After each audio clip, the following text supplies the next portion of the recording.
Unfortunately, I cannot use the full screen feature of my presentation since I need the audio link. If I be using the slideshow feature, mag-shut down naman yung aking Mac. So I'm still trying to figure out what's wrong with the Zoom interface and the current OS ng aking laptop. So for the meantime, we'll be dealing with this presentation. So our topic is Mastering the American Accent, Key to Success in IELTS Listening Preparation. So remember, at 9.09er, whether this is the main branch or the provincial branches like Cabanatuan, we would always include an accent lecture. Particularly, accent is important for your listening practice. So we don't want you to mix up the accent with speaking versus the accent with listening. So for you to have a better overall expression during your presentations in your speaking subtest, we do not recommend that you imitate various regional accents, such as American, British, and Australian.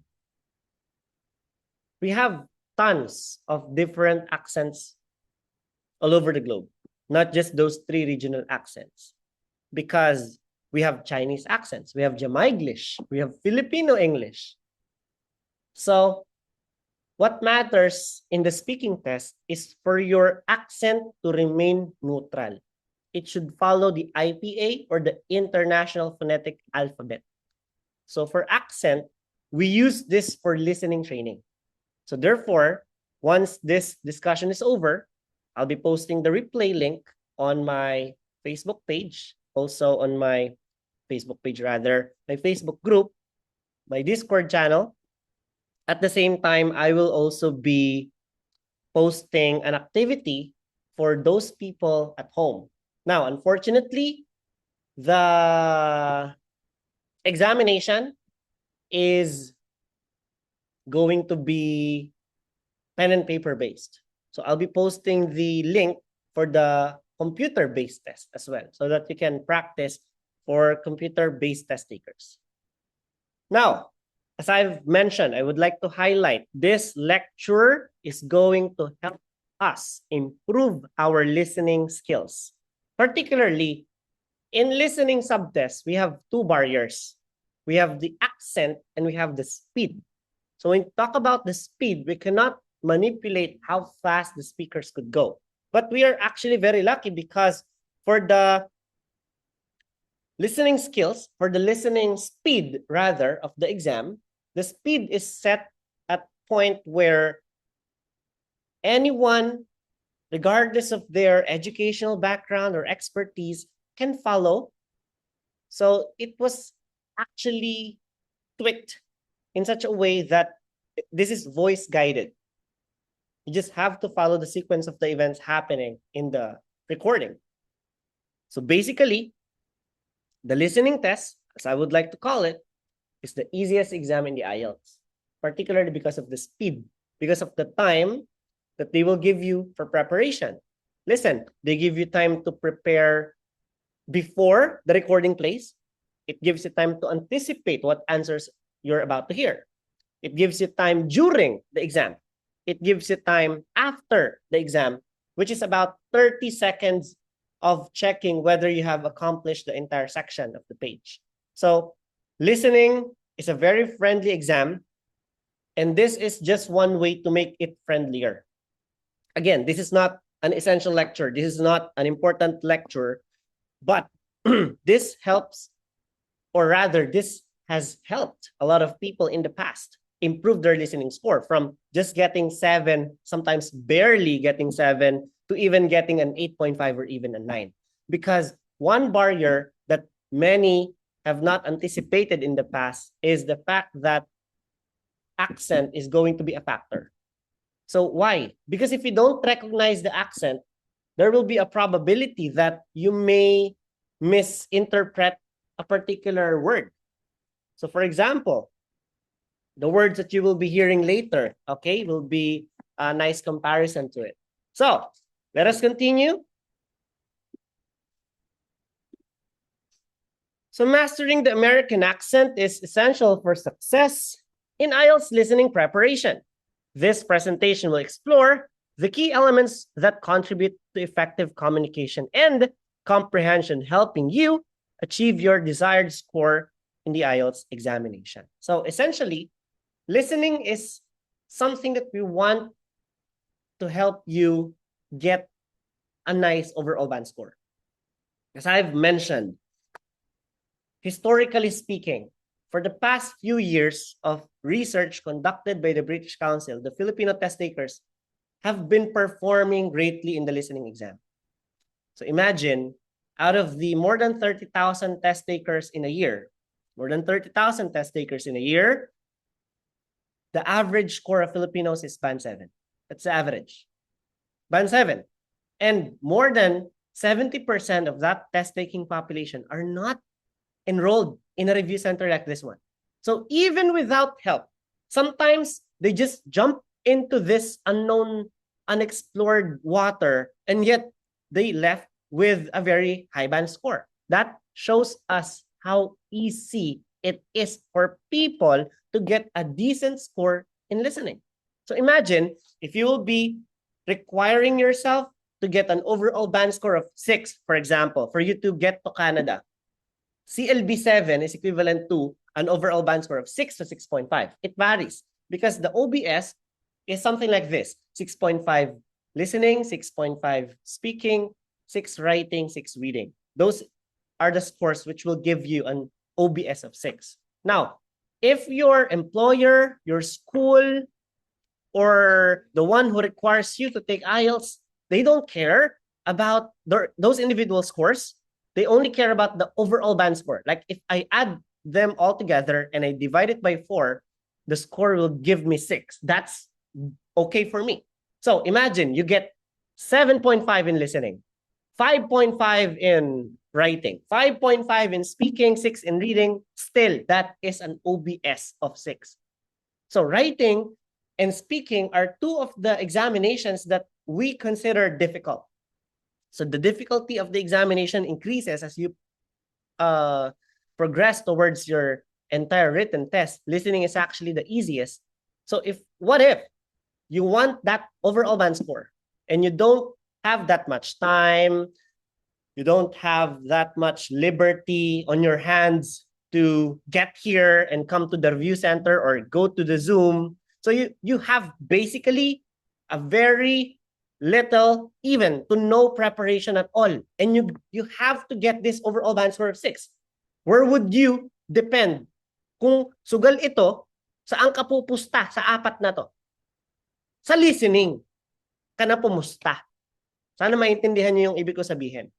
So, if there are 4 options where you have to bet, alam mo na majority pumapasa sa listening even without preparation, hyperinflate mo na tong score mo ng listening. So that if you're writing, you're speaking underperform, if both your tests, those 2 tests which are difficult underperform, let's say you only got 5.5 each, it's okay because your listening test still got a very high score which could propel your overall band score for you to get to Canada. So this is a very important thing to understand. That's why we have this lecture, we conduct this practices as well. Yan. So ito nga po pala, no? Habang kami po ay nagdi-discuss ng aking estudyante, si Sir lang ang aking estudyante, no? Ako po yung nagtataho, ano? Taho-taho din tayo, guys. Yan. So, modulation of the word. Essentially, what is accent? It's a modulation of the word in speaking, manner of speaking or pronouncing, peculiar or distinct modification of the voice or tone. So for a word that many of you can understand, what is an accent? That's punto. Punto. Diba? Nandito ka sa Kabanatuan, pumunta ka ng Pampanga, nagtatagalog sila pero iba yung dating ng Tagalog nila. May tono, may punto. pumunta ka ng Bulacan, pumunta ka ng, even if you don't go outside the province, pumunta ka ng Gapan, sa lugar namin, pumunta ka sa Kuyapo, iba ang tono o punto ng pananalita ng mga tao doon. So imagine ha, Cabanatuan to Gapan is only 17 kilometers. Cabanatuan to Kuyapo is, I think, less than 40 kilometers. What more, yung distinct difference from America to to UK to Australia. Gaano kalaki yung discrepancy? We're talking about thousands of kilometers apart. Definitely, may difference yan. And that's what we are going to talk about today. So IELTS, remember, is a global exam. They will include regional accent and even local accent. Sa UK pa nga lang, iba ang northern sa central London. Iba ang pagsasalita nila. Pag nasa US ka, iba ang pagsasalita ng nasa East Coast, sa Midwest, tsaka sa North. Sa Midwest, yun nga yung mga cowboy, kung nanonood ka ng mga Wild Wild West na films in the past. Tapos, o kung hindi naman, nanood ka ng Toy Story. Pag hinila mo si Woody, di ba? Si Woody. This town is too big for the two of us. That's the accent ng Midwest. Di ba? Pero English pa rin yun. Variation lang siya. So sir, chances are, maririnig ko pa ang iba't ibang accent sa exam. Yes. At kung hindi ka maalam, paano i-recognize yon, baka hindi ka maka-adapt ng maaga, which would lead to confusion during the test, disabling you the methodology to pass the test. So yun ang iniingatan nating mangyari. Okay? Yung speed pa. Importance of accent. An understanding of the American accent can significantly enhance your IELTS listening skills. It helps in recognizing, ito na nga, pronunciation nuances. No? And improves your ability to comprehend spoken English in various contexts. So once again, we have local accent, Ilocano, Pampangan, Bisaya, the neutral accent, which is for the pronunciation. So if Ma'am Shannon conducts the pronunciation discussion, please listen to her, okay? Because she is actually very good when it comes to enunciating the words and vocalizing those expressions.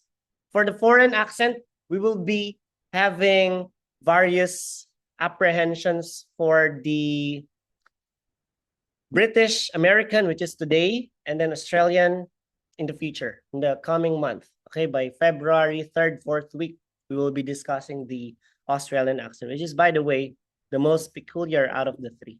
So phonetics and sounds. Familiarizing yourself with phonetics is crucial.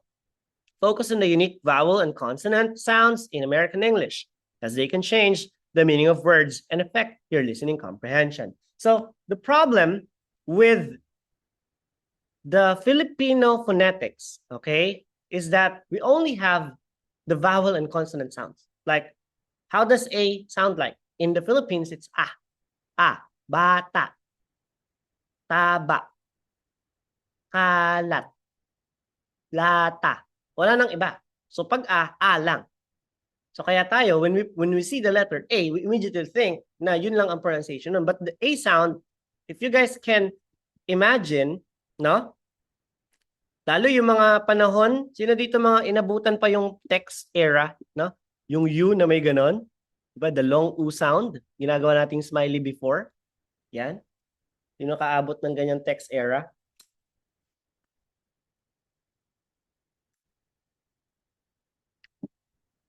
This is a long U sound. We have the short U sound. We have the A na may ganyan. A na may ganito, no? So, iba po ang mga sounds yan.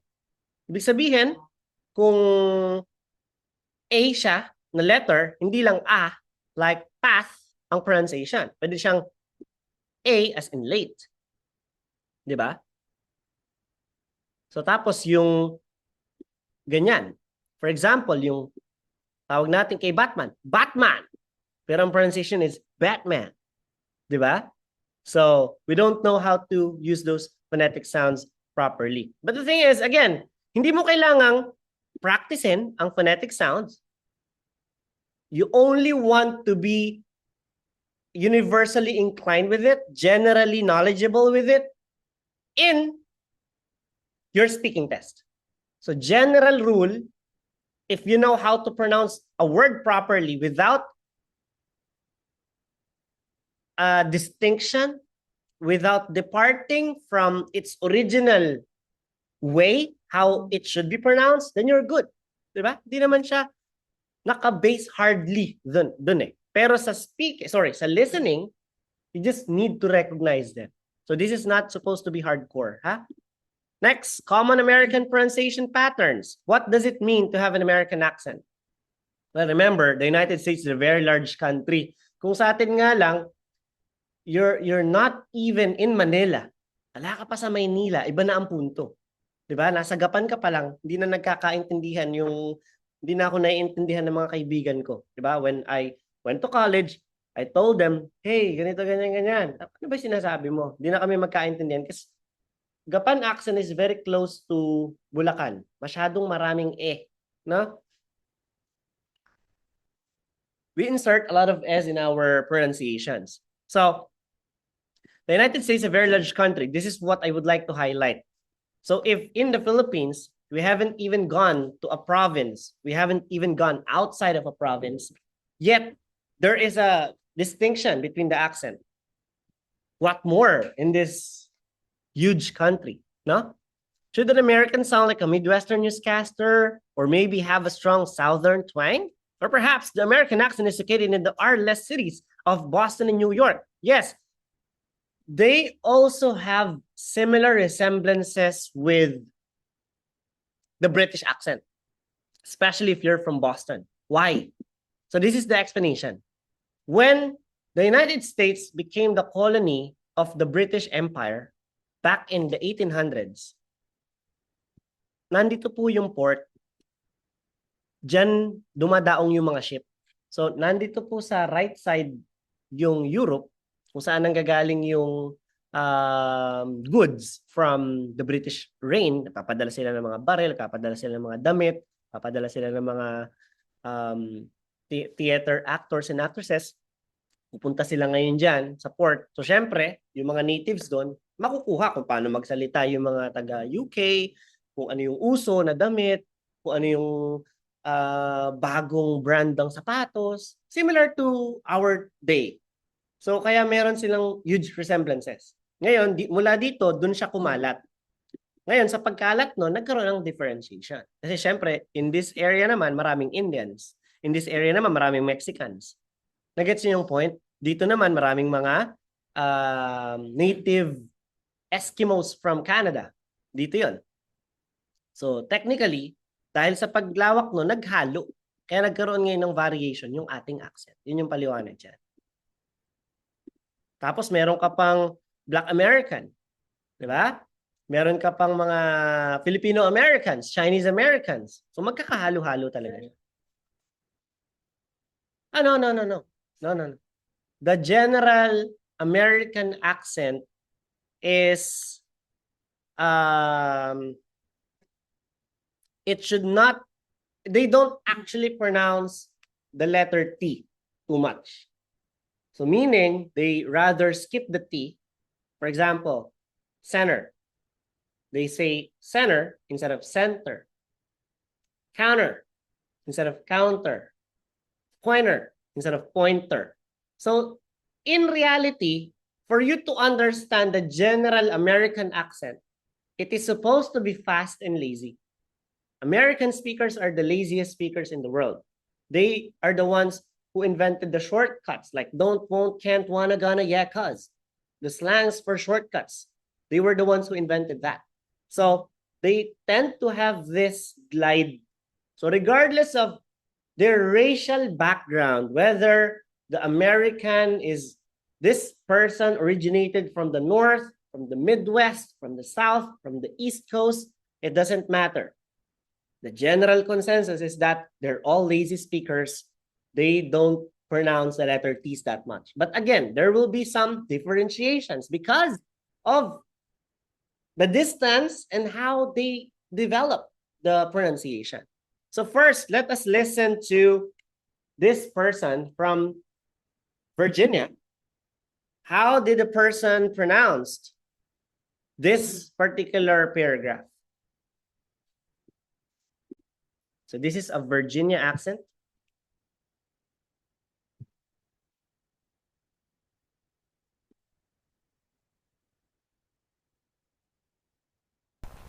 Please call Stella. Ask her to bring these things with her from the store. 6 spoons of fresh snow peas, 5 thick slabs of blue cheese, and maybe a snack for her brother Bob. We also need a small plastic snake and a big toy frog for the kids. She can scoop these things into 3 red bags, and we will go meet her Wednesday at the train station. Okay, so what we notice with this pronunciation is that oftentimes she had this vowel shift which we call drawl. 3 ray bags. Okay, but other than that, this is fairly neutral. Now, this is the accent of someone from California. Please call Stella. Ask her to bring these things with her from the store. 6 spoons of fresh snow peas, 5 thick slabs of blue cheese, and maybe a snack for her brother Bob. We also need a small plastic snake and a big toy frog for the kids. She can scoop these things into 3 red bags, and we will go meet her Wednesday at the train station. Okay, and then accent number 3 from the upper north. Please call Stella. Ask her to bring these things with her from the store. 6 spoons of fresh snow peas, 5 thick slabs of blue cheese, and maybe a snack for her brother Bob. We also need a small plastic snake and a big toy frog for the kids. She can scoop these things into 3 red bags, and we will go meet her Wednesday at the train station. Okay, so wondering why all of the 3 accents you heard were all pronunciations you can understand. You will wonder, why are they somewhat similar? You see, we're Filipinos, and the Filipinos have been consuming American content for the past few decades.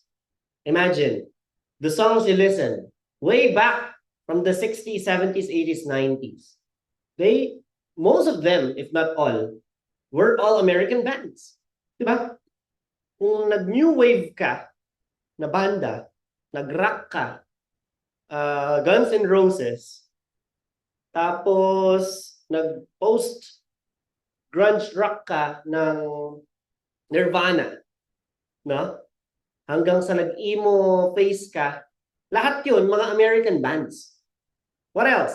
The movies that you watch or have watched. Titanic, even though the part of it was from the Atlantic Ocean. So basically, most of them are Europeans. So ito yung uncultivated Boston and New York accent. Uncultivated meaning hindi pa siya nahihinog. All right? So how come you can understand it so easily? It's because we have been exposed to it for so many years that we don't know of. The Netflix series that you watched, the movies that you watched were all made in Hollywood, which is in America, luckily.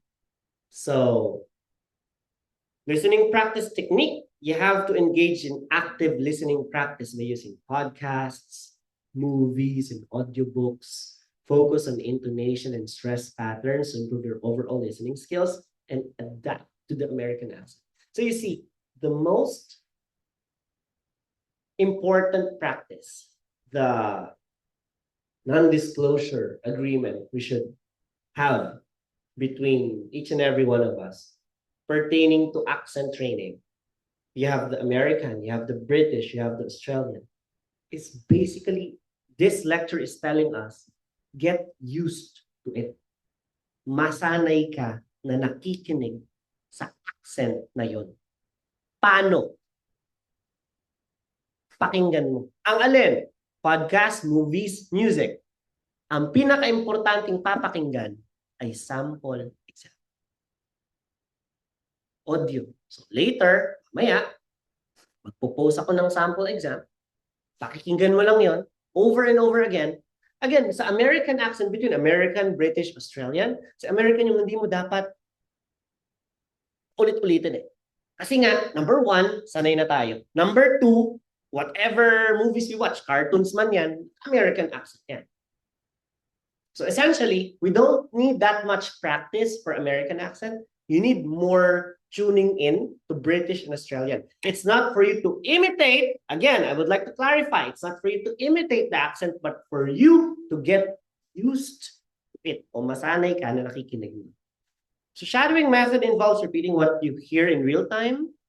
The technique helps you improve your accent. Again, you don't need to do this anymore. Role of vocab.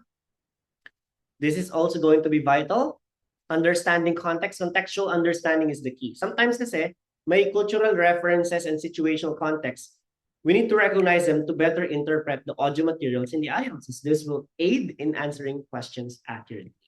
Mock tests and feedback. Again, there's no better way to be good in the listening examination, regardless of whether you're trying to improve on adapting to accent or adapting to speed, rather than engaging in real-time setting, real live examination samples, which are basically past examination samples, which are at the mock examinations here. So participate in mock tests every Tuesday and Thursday, of every week to simulate the IELTS listening experience, analyze your performance, and seek feedback to identify areas of improvement. Saan ba ako madalas nagkakamali? Saan ba ako madalas nagkaka-problem? No? Especially if you are, if your understanding of the American accent is very poor. So resources for practice, we have a lot of resources for you. I want you guys to utilize various sources such as online courses, language exchange partners, dedicated IELTS preparation materials. Consistent practice will reinforce your skills in mastering the American accent. Now, tips for success: stay consistent and patient in your practice. Use recordings of native speakers and compare your accent to identify areas of improvement. Remember, mastering the American accent takes time and dedication. So probably you don't need that much time in improving with the American accent because, once again, we have been exposed to this type of accent for God knows how long.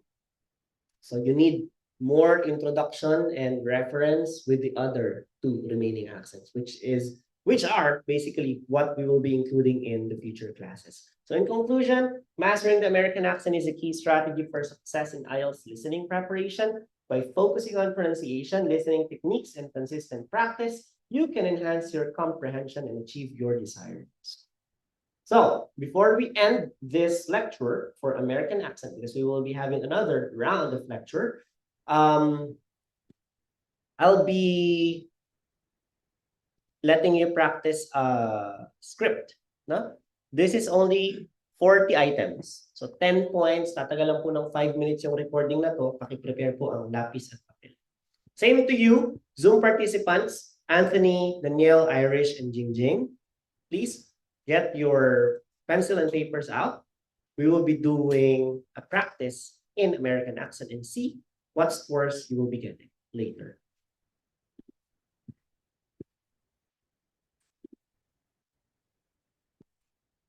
Yan, para mas malaki ang kita. Okay. Center and center.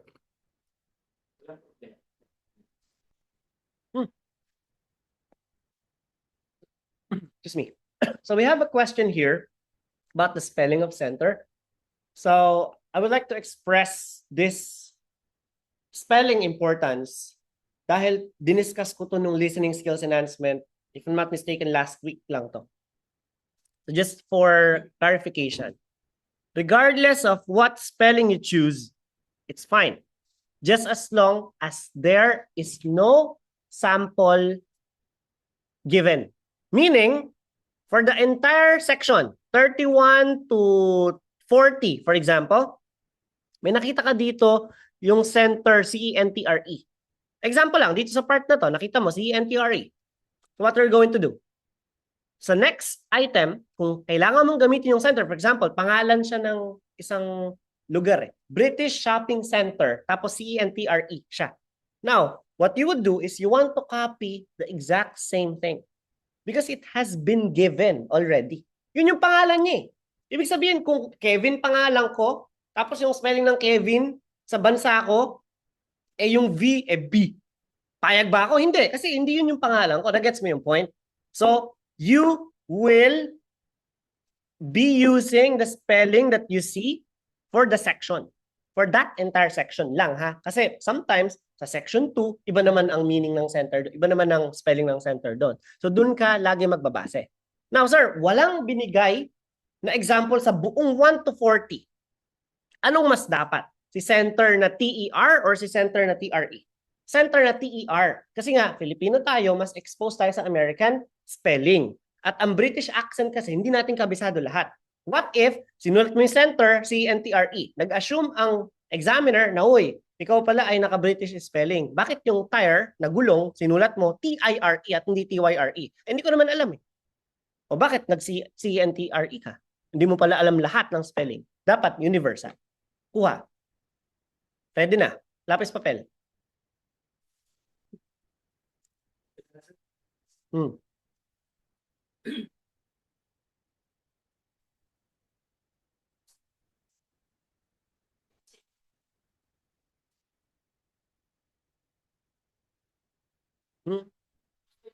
Sometimes they allow. But what if they don't, di ba? So we want to be as safe as possible.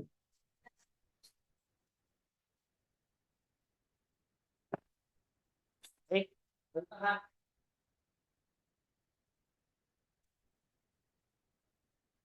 Kayong nasa Zoom, kasama kayo dito. Kung nasa Zoom, magsasagot kayo. Zoom natin.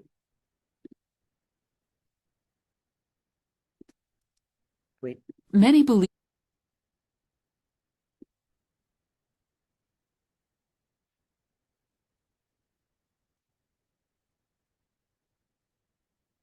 that the story first began in America in 1877, when two friends were arguing over whether a horse ever had all 4 feet, or hooves, off the ground when it galloped. To settle the bet, a photographer was asked to photograph a horse galloping, and the bet was settled because you could see that all the hooves were off the ground in some of the photos. What was even more interesting was that if the photos were shown in quick succession, the horse looked like it was running. In other words, moving pictures. The person who became interested in taking the moving pictures to its next step was the famous American inventor Thomas Edison. Actually, he didn't do the work himself, but rather asked a young Scotsman in his employ to design a system, which he did. Now, this young fellow was clever, because the first thing he did was study other systems, primitive as they were, of moving pictures, and then put all the existing technologies together to make the first entire motion picture system. He designed a camera, a projection device, and the film. The system was first shown in New York in 1894 and was really very popular. Apparently, people lined up around the block to see the wonderful new invention. There were, however, a couple of problems with the system. The camera weighed over 200 kilograms, and only one person at a time could see the film. Well now, news of the new system in America traveled fast, and a number of rival European systems started to appear once people had heard about it. The single problem with all the systems was they couldn't really project the film onto a screen, so more than one person could see it. Then, in 1895, 3 systems were all developed, more or less at the same time and independently of each other. I guess the most famous of these was by the Lumiere brothers from France, and they called their system the cinematograph, which of course is where the word cinema comes from. There were also 2 brothers in Germany who developed a successful system, and they called it a bioscope. Well, now once the problem of projection had been solved, the next challenge for the inventors was to make the films longer and more interesting. A continuing problem at the time was that the films had a tendency to break when they were being played, a problem which was caused by the tension between the two wheels, or reels as they are called, which hold the film. Now, this problem was solved by two American brothers. They developed the Latham loop, which was the simple addition of a third reel between the two main reels. And this took all the tension away, with the result that the film stopped snapping. Wow. So now there was a real possibility of having films of more than 2 or 3 minutes. Okay. So, tayo sa kabilang side. Ito na tayo sa write no more than 3 words. Yan.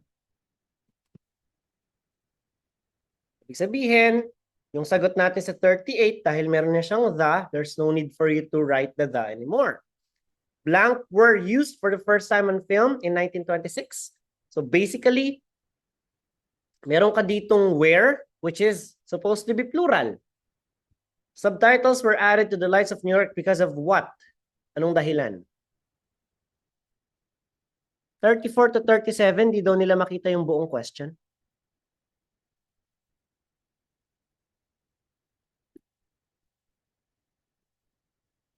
Sige, John Angelo, pwede ka naman bumawi later, na? Eto, pakita na natin buo yung 38 to 40. So, pag nagkamali ka doon sa 34 to 37, mamaya, forgive yourself, okay? So, ito yung ating isang sample. 38 to 40, good luck. The two main reels. And this took all the... There was a real possibility of having films of more than 2 or 3 minutes. And this led to the making of the Great Train Robbery, the very first movie made. It only lasted 11 minutes, but was an absolute sensation.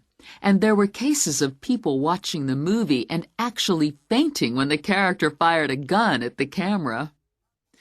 Almost overnight, movies became a craze. And by 1905, people in America were lining up to see movies in store theaters, as they were called then. I guess the next big step in terms of development of technology was to have people actually talking on the film. And the first step towards this was in 1926, when sound effects were first used on a film. It wasn't until the following year, however, that the first talkie, as they were called then, was made. This film featured actors speaking only during parts of the film and was called The Jazz Singer. And it wasn't until 1928 that the first all-talking film was produced, and this was called The Lights of New York. Unfortunately, the sound on this early film was not very good, and I believe they put subtitles on the film. That is, they printed the dialogue along the bottom of the film to compensate for this poor sound quality. Now, with the addition of sound, moving pictures became far more difficult to make. Wow! Okay, we're done. Check natin. Okay. Okay. Sige, si Irish tsaka si John Angelo, hindi daw nila nakita yung 34 to 37 na question kanina. Sige, pe-play ko yung 34 to 37 Irish at tsaka John Angelo, ha. Pag ito hindi nyo na perfect, sinasabi ko sa inyo, ha. Okay, ulitin natin para po doon sa hindi po nakakita ng mga questions. 34 to 37. Ito. Apparently, people lined up around the block to see the wonderful new invention. There were, however, a couple of problems with the Ayan na ha, John Angelo, Irish. system. The camera weighed over 200 kilograms, and only one person at a time could see the film. Well now, news of the new system in America traveled fast, and a number of rival European systems started to appear once people had heard about it. The single problem with all the systems was they couldn't really project the film onto a screen, you know, so more than one person could see it. Then in 1895, 3 systems were all developed, more or less at the same time and independently of each other. I guess the most famous of these was by the Lumiere brothers from France, and they called their system the cinematograph, which of course is where the word cinema comes from. There were also two brothers in Germany who developed a successful system, and they called it a bioscope. Well, now once the problem of projection had been solved, the next challenge for the inventors was to make the films longer and more interesting. A continuing problem at the time was that the films had a tendency to break when they were being played, a problem which was caused by the tension between the two wheels, or reels as they are called, which hold the film.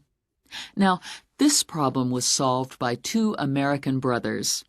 They developed the Latham loop, which was the simple addition of a third reel between the two main reels. And this took all the tension away, with the result that the film stopped snapping. Yan. So tapos na, pag di nyo na perfect yan ha, John Angelo at Irish Nicole ha. Sisira ko kayo sa Facebook. At yan. Okay, check natin ang inyong mga sagot. Alright, 31, A. 32, B. 33, C. 34, 35, A. 36, C. 37, A. 38, Great Train Robbery. 39, tingnan nyo, pakinggan nyo ha. Pag ito, narinig ko. Minutes. And this led to the making of the Great Train Robbery. Ayan, nakalagay. The Great Train Robbery. Yung dalawa na to eh. Makupal to eh. Okay. 39, sound effects. May S dapat.